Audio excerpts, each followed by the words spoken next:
Hey guys, how's it going? Tez back again with another episode of the Dortmund Career Mode, and we have a kind of a build-up game towards the Deutsche Pokal final. We've actually been drawn against Bayer Leverkusen, so this is kind of like a tester to see how we get on against them, leading up towards that domestic cup final. And they've got a few players out, 3 players injured, and 1 suspended. So it's a good chance for us to pick up some good points, considering we do need to close the gap to Bayern Munich at the top of the table. There are 4 games left, including this one, and we are 5 points off the top of the table. We got off to a decent start. Eventually, the ball's going to find its way into the box. So a lovely move. Lennon's actually going to stand this up for Gundogan to power the header into the back of the net. And that was a really, really nice move. We struggled to get into the box, then worked it around the outside to then chip it in. And I was really quite pleased with that goal when I scored it. But anyway, moving on later into the game, just a few minutes later, actually, Dani Alves is going to cut into the box. A lovely cross.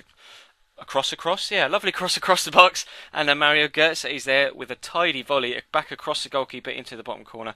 And we are doing very, very well so far in this one. They weren't really putting up too much of a fight, to be completely honest, although they do get a hella scrappy goal here. You'll be able to see as it develops that I had no idea why I slid there with Gundogan, by the way. I think I thought I was in control of someone else, and they have a shot. Reinhardt has the first shot, and it gets rebounded back to him off the goalkeeper, off a player's arm, which probably could have been given as handball, judging by this game's ability to read the game and detect what is actually a genuine handball and what isn't. But Nainggolan gets played through here just before half-time, has the pace to get away from the defender, just shrug off the contact and power the ball into the back of the net, and that is 3-1 in the 44th minute. And just after half-time, we're going to make it 4. Suarez is going to play the ball into Nainggolan, who's going to have a cheeky little turn, find Luis Suarez again, and it's just going to be too much behind the ball, too much power behind the shot, and the keeper can only palm it into the bottom corner. And 4-1 is the score now, just after half-time. But they are going to peg us back again. Going to bring it back to 4-2 is the phrase I'm trying to say. Nice through ball and a really tidy finish underneath the goalkeeper. And Carvajal, who is that the right back from Real Madrid, IRL potentially.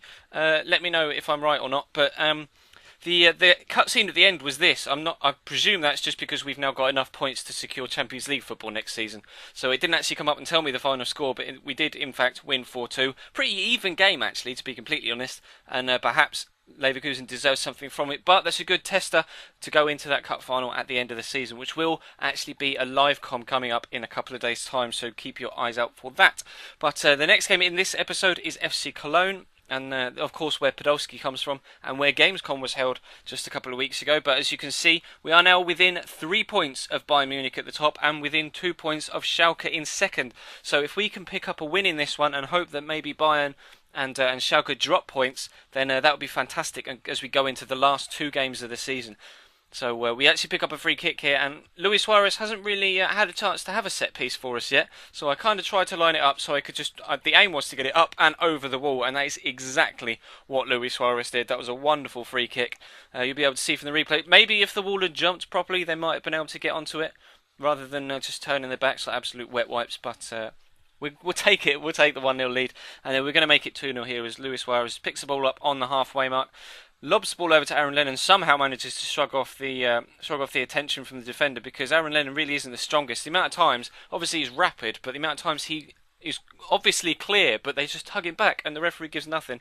So frustrating. But Marco Reus with a pinpoint header there, down into the ground, up into the roof of the net. Fantastic header to give us a 2-0 lead heading in at half time. And we'll be able to see on screen in just a second, when I decide to skip the things, that Bayern Munich are winning 1-0 and Schalke are winning 1-0 against Werder Bremen and Wolfsburg respectively. But both teams' oppositions are decent, so hopefully they'll be able to pull something out the bag for us as we push into the second half of this game. We're actually going to make it 3-0 on an absolute wonder break. Marco Reus, obviously, as we saw, now our only 90 plus rated player, and that is a fantastic Paulo Di Canio style volley from Rodrigo to put us 3-0 up in the 80th minute. He'd only been on the pitch about 10 minutes as well, to be completely honest, so I was delighted with that. Rodrigo chipping in as he has done all season long with the goals. So we're going to take a 3-0 win from that one.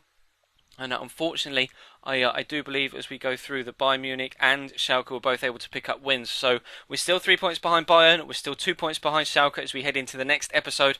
But the first game in that next episode is against Schalke. It's massive, absolutely huge. So do be sure to stick around for that one. That'll be coming out tomorrow. And there will be hopefully, I'm recording this before the demo's out, but there should be a demo video out tonight. for FIFA 14, so do keep your eye on your sub boxes for that as well. But of course, thank you very much for watching. Please do feel free to leave the video a like if you enjoyed, and the previous episode, there is an annotation on the screen in the top left hand corner if you missed it.